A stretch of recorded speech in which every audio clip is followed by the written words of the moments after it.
우리가 살아가는 동안에 신자나 불신자나 많은 시련을 겪게 됩니다. 겪게 돼요. 그런데 어떤 사람은 그 시련을 잘 극복하는 사람이 있는가 하면 어떤 사람은 그 시련에 빠져서 인생을 실패하는 사람도 있을 수 있습니다. 그리고 자기가 변해서 문제가 해결되는 게 있고 남이 변해서 문제가 해결되는 게 있고 시대가 변해서 문제가 해결되는 게 있어요.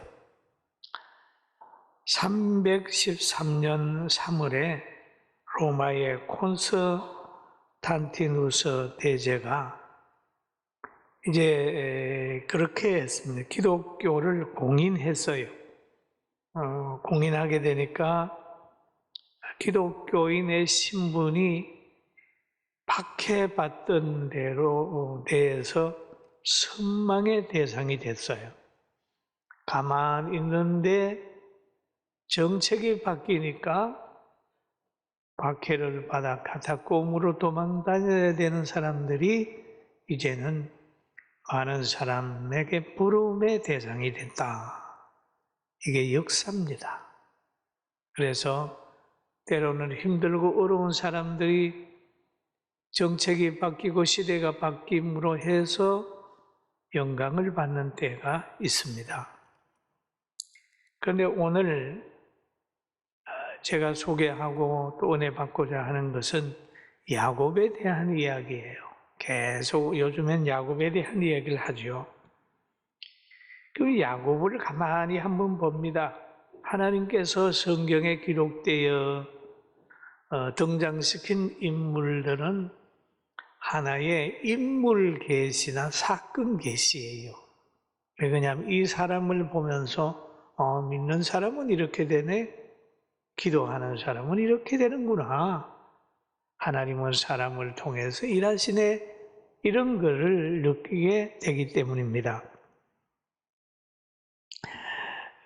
그래서 야곱이라는 사람이 늘 하나님을 사랑하고 또 하나님을 체험하고 또 하나님의 모든 것을 경험하는 그런 사람이 됐어요. 그래서 장자가 아닌데도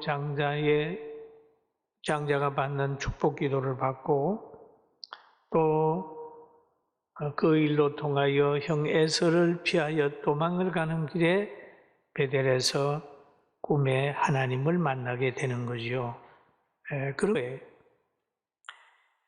그럴 때에 그는 알고만 있는 게 아니라 꿈에서 깨가지고 자기가 가지고 가는 기름병을 가지고 돌베개에 붓고 내가 돌아오면 여기에 하나님의 집이 될 거다라고 하는 서원 기도를 하면서 이제 가는 거예요.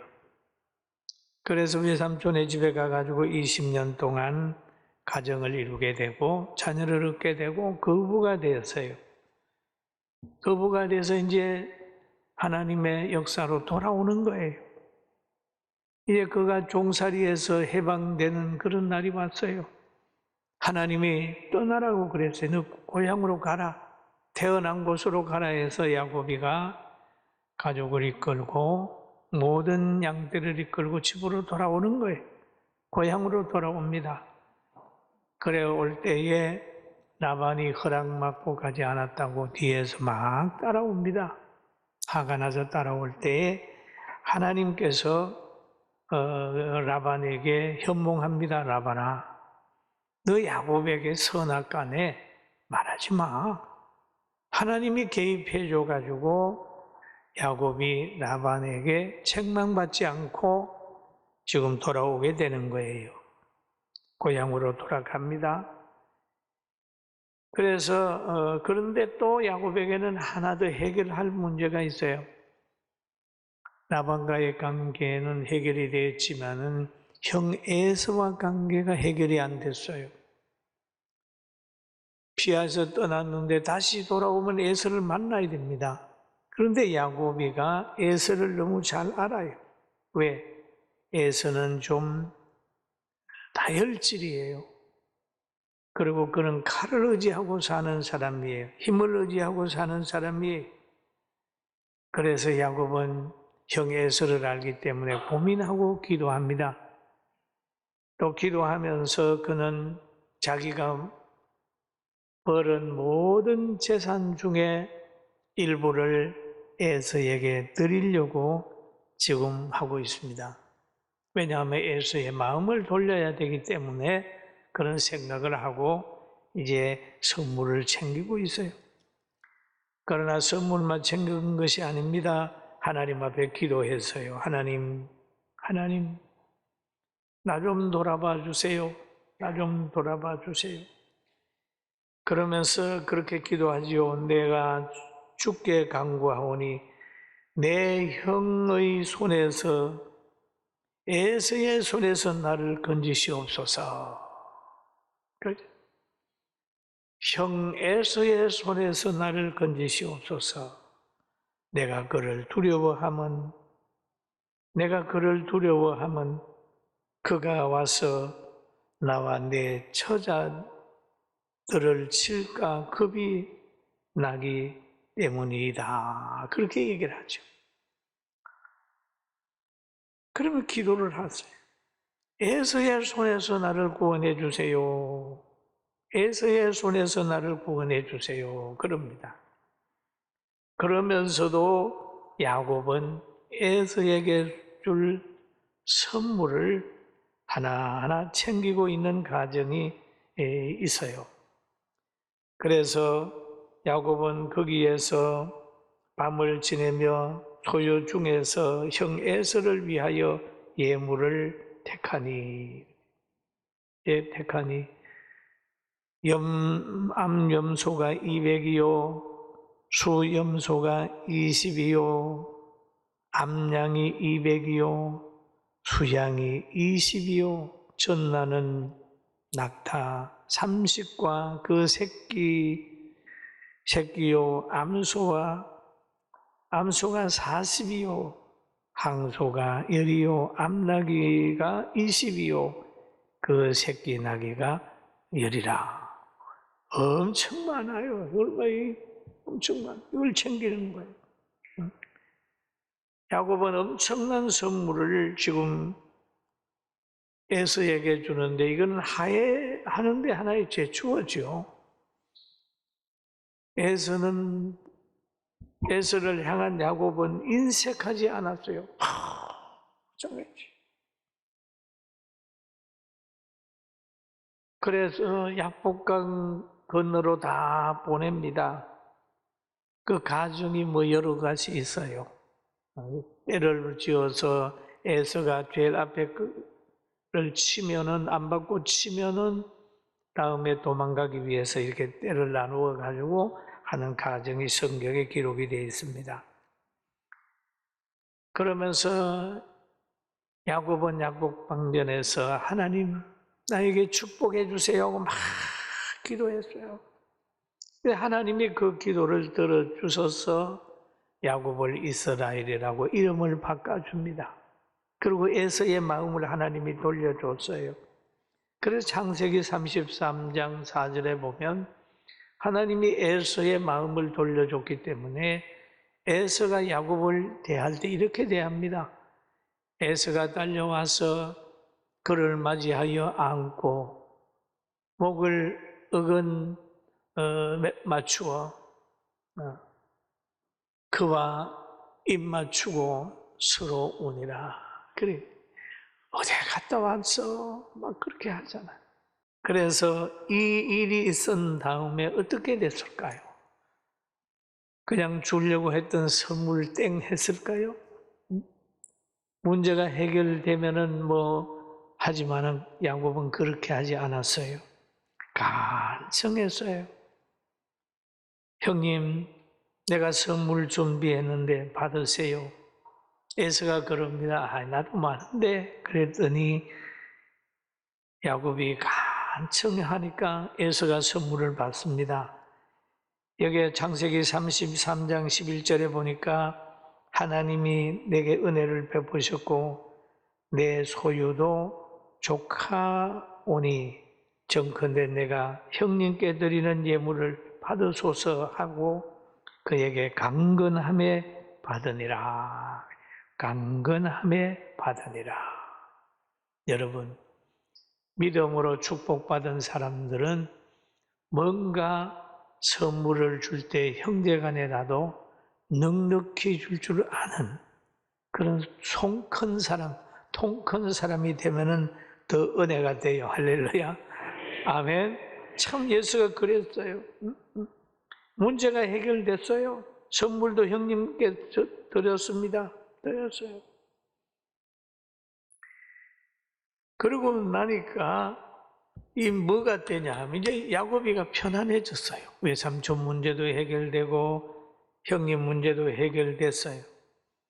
그래서 성경에 보면은 창세기 33장 18절에 야곱이 밧단 아람에서부터 평안히 가나안 땅 세겜 성읍에 이르러 평안하게 그 성읍에 이르렀다. 그리고 그 성에다 장막을 쳤습니다. 사람이 평안할 때 문제가 생길 수 있어요. 평안할 때 다시 한번 하나님께서 정해주신 목적지로 가야 되는데 평안하게 돼버리면은 서원한 거 잊어버리고 하나님이 정해준 목적지로 안 가는 거예요. 이게 사람이 가지고 있는 하나의 약점입니다. 편안히 가나안 땅 세겜 성읍에 이르러 장막을 쳤다. 거기에서 하몰의 아들들 손에서 거기에서 100 커시티에 샀다. 뭔가를 샀어요. 땅을 사든지 샀어요. 여기 보니까 커시티라는 것은 화폐 단위입니다. 우리는 뭐 몇원, 뭐 몇 달러, 뭐 이렇게 하는데 그때 이게 화폐 단위예요. 그래가지고 평안하게 살았습니다. 평안하게 살았어요. 부와 권력직을 가지게 되면 조심해야 됩니다. 이것은 세상 사람뿐만 아니라 믿는 사람뿐만 아니라 목회자인 나도 평안하다고 생각할 때 조심해야 되는 겁니다. 여러분 다 마찬가지예요. 언제 편안한데? 아니에요. 그럴 때 조심해야 됩니다. 그래서 평안하게 되니까 거기에서 장막을 치고 있어요. 그런데 바로 이제 야곱의 딸 디나가 그 동리를 나갔습니다. 동리 구경을 하러 나갔는데 바로 거기에서 사람을 만나게 되는 거예요. 그 허위 족속의 종중 하몰의 아들 그 땅의 추장 세겜이 그를 보고 끌어들여 강간하여 욕되게 하고 장막을 쳐서 거기에 살았는데 그만 이 딸이 나갔다가 강간을 당하고 당해버렸어요. 누가 추장 그 땅의 추장 세겜이 그를 보고 끌어들여 강간하여 욕보이게 했다. 여러분 딸 있는 가정들의 생각해보면 피가 거꾸로 솟잖아요. 잘 키웠는데 어떤 이상한 게 데리고 가가지고 강간하고 집에 보내지도 않고 데리고 있단 말이에요. 납치당한 거예요. 야곱의 가정에 분노가 지금 들끓고 있습니다. 야곱도 얼마나 힘들겠어요. 그 마음 깊이에 야곱이 지금 많이 힘들어하고 있습니다. 그런데 강간하고 그가 강간하다가 매력을 느꼈어요. 이 여자하고 결혼해야 되겠다. 야곱의 가문하고 혼인해야 되겠다. 뭐 계산을 할 수도 있죠. 많은 축복을 받은 사람들이 자기하고 홍인하게 되면은 너무 좋잖아요. 그렇게 제안을 하게 됩니다. 그러니까 야곱과 그 자녀들이 그러는 거예요. 우리는 할례 안 받은 사람하고는 혼인 안 합니다. 그렇게 되는 거예요. 그러면서 제안을 하기를, 그러면 너희 다 할례를 받아라. 할례를 받아라. 그러면 우리 혼인하겠다 그러니까 그 사람들이 좋게 여겨서 주장이니까 동네에 있는 모든 남자들, 자기에게 속한 사람들을 다 할례를 시켜버려요. 할례를 시켜. 그럼 할례를 받게 되면 며칠 동안에 전쟁을 할 수가 없습니다. 거동이 불편한 거예요. 그 틈을 타가지고 야곱의 자녀들이 다 죽어버려요. 이럴 때에 야곱이 그런 말을 합니다. 야, 너희 왜 이렇게 했냐? 왜 이렇게 했냐? 우리는 지금 숫자도 작고 저들이 공격해 오면은 우리는 망한다. 라고 얘기를 하지요. 그리고 난 다음에 또 야곱의 자녀들이 그 집에 가가지고 막 양도 소도 모든 걸 약탈해 왔습니다. 약탈해 왔어요. 그때 야곱이 굉장히 답답해서 지금 통곡하고 있는 거예요. 야곱은 다른 강간을 했지요. 야곱의 아들들은 살인죄를 졌잖아요. 독리를 완전히 피바투로 만들어버렸습니다. 이 일을 당한 야곱이 이제 그렇게 얘기를 하죠. 야곱이 시몬과 레위에게 이르되 너희가 내게 화를 가져 끼쳐 나로 하여금 이 땅 주민 곧 가나안 족속에 브리스 족속에게 악취를 내게 하였도다. 악취를 내게 했다. 그러죠. 나는 수가 적은적 그들이 모여 나를 치고 나를 죽이리니 그러면 나의 온 지방이 멸망하리라. 지금 야곱의 마음이 온 집안이 멸망하리라. 방법이 없다. 그 악취, 시체가 썩는 악취 때문에 거기에 있는 사람들이 마음을 같이 해가지고 우리를 치면 우리는 멸망한다. 그렇게 합니다. 이게 이제 나이 많은 야곱의 생각인데 그 아들들은 뭐라고 그러냐 하면 그들이 이르되 그가 우리 누이를 장녀같이 대우함이 옳으니까? 이게 젊은 사람 마음이잖아요. 미래를 생각하지 않고 자기 혈기대로 막 해버렸단 말이에요. 이런 상황을 어떻게 극복해야 되겠어요? 이럴 때 바로 이 다음에 하나님이 야곱에게 말하는 내용이 오늘 본문의 내용이에요. 야곱아, 수가 적은 거 염려하지 말고 지금 상황 염려하는 것보다는 너가 서원했던 것 기억하고 베델로 올라가라 하는 얘기예요. 베델로 올라가라. 베델로 올라가는데 일어나 베델로 올라가서 거기 거주하고 너가 내 형제 에서의 낯을 피하여 도망하던 때에 너가 나타났던 하나님께서 거기서 제단을 쌓으라 하신지라. 베델로 올라가라. 사랑하는 성도 여러분, 혹시 여러분이 여러 가지 환경 때문에 야곱처럼 야, 정말 우리는 회복할 길이 없는데 난 너무 힘든데 모든 것이 꼬였는데 실패의 상황이 놓였는데 그런 분 계십니까? 여러분, 그 환경에서 빠져나오는 길은 다른 길이 없어요. 베들로 올라가는 거예요. 할렐루야. 그럼 우리의 베들은 어디냐? 예수 그리스도입니다. 할렐루야. 기도하는 그리스도 안으로 가는 거예요. 하나님께 서원한 장소로 가는 거예요. 베들로 올라가는 서원한 장소로 가는 거예요.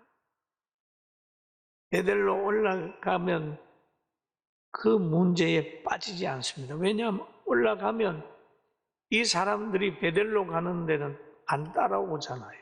따라오는 자가 없더라. 이 가정이 쫙 베들로 야곱의 가정에 올라갈 때에 거기에 있는 사람이 따라오는 사람이 없더라. 왜? 하나님이 막아주기 때문에 그렇습니다. 여러분, 우리는 어려움에 빠져 있지 말고 오늘도 베들로 올라가고 기도 시작하고 예배 드리고 제단을 쌓는 복받은 여러분 되길 주의 이름으로 축원합니다. 아멘. 다 올라가는 거예요. 그럼 베들로 올라가는데 뭘 하냐 하면 이방 신들을 버려라. 그동안 의지했던 모든 것들을 이방 신들을 버려 신상들을 버려라. 또 하는 말이 의복을 바꾸어라 입어라. 의복을 바꾸라. 그 의복을 바꾸라는 것은 뭡니까? 성경에 이런 말이 있어요. 계시록 19장 8절에 기록되어 있죠. 그에게 빛나고 깨끗한 세마포 옷을 입도록 허락하였으니 하셨으니 이 세마포 옷은 뭐라고 그랬죠? 성도들의 무슨 행실이다? 옳은 행실이다. 이 세마포는 성도의 옳은 행실이다. 옳은 행실이로다. 그럼 의복을 바꾸자. 의복을 바꿔라. 라는 얘기를 하죠. 그럼 베델로 올라가면서 이방 신상을 버리고 의복을 바꾸어 입고 가는 거예요. 야곱이 피할 장소는 어디냐? 하나님이 정해준 건 베델입니다. 베델은 하나님의 품이에요. 가족들이 가진 신상과 모든 귀걸이까지 다 가지고 저 세겜 근처 상수리 나무 아래 묻어버렸습니다. 야곱이 환난을 통하여 다시 서원했던 장소로 올라가는 거예요. 여러분, 평안할 때 물지 말고 하나님이 서원했던 그 장소까지 도착해서 하나님의 능력으로 온 가정 평안하기를 주의 이름으로 축원합니다. 아멘. 그리고 우리는 잘못하면 세상에 빠집니다. 하나님이 역사하는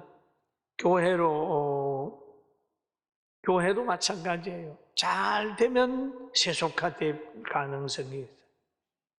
중세기에 설교자들도 보고 중세기에도 보면은 그 로마가 그 절대 가다가 보면 권력을 가지게 되고 물질적으로 타락하게 되고 계급이 생겨나게 되고 설교를 복음적인 설교보다는 웃기는 설교, 자기의 기분을 만족해 하는 그것으로 이렇게 흘러가다가 보니까 타락해가지고 나중에 실패하잖아요. 여러분은 힘들고 어려울 때라도 하나님 말씀 강하게 붙잡고 살아가는 우리 모두가 됩시다. 할렐루야. 가정이 살아나는 길이 있습니다. 사도행전 16장 31절에 보니 이렇게 얘기를 하죠. 주 예수를 믿어라. 그리하면 너와 내 집이 구원을 얻으리라. 가정이 구원되고 가정이 살아나고 가정이 건강한 것은 주 예수를 믿는데 주 예수를 믿는 것이 뭡니까? 그냥 믿는 겁니까? 그 말씀 순종하는 것인데 순종하면 어떤 결과가 오나요? 부부간의 가정이 화목이 됩니다. 부부간의 관계가 회복이 돼요. 너와 나가 아니라 우리로 나로 되는 거죠. 하나님이 고향으로 가라, 베델로 가라, 서원해놓고도 평안하니까 세겜이 있는 곳에 거기에 머무는 거예요. 그렇다가 집안에 자녀들은 살인자가 되고 딸은 강간을 당하고 이럴 때 하나님이 다시 올라가라 해서 올라가 가지고 거기에서 서원을 갚으며 사는 모습을 봅니다. 이 사건 계시가 우리에게 주는 교훈이죠. 이 교훈을 마음에 깊이 아루새기면서 천국 가는 날까지 변함없이 여러분 하나님 사랑하고 가족 사랑하고 선하게 살다가 하나님 믿고 살다가 천국에 가는 여러분과 저가 되기를 주의 이름으로 축원합니다.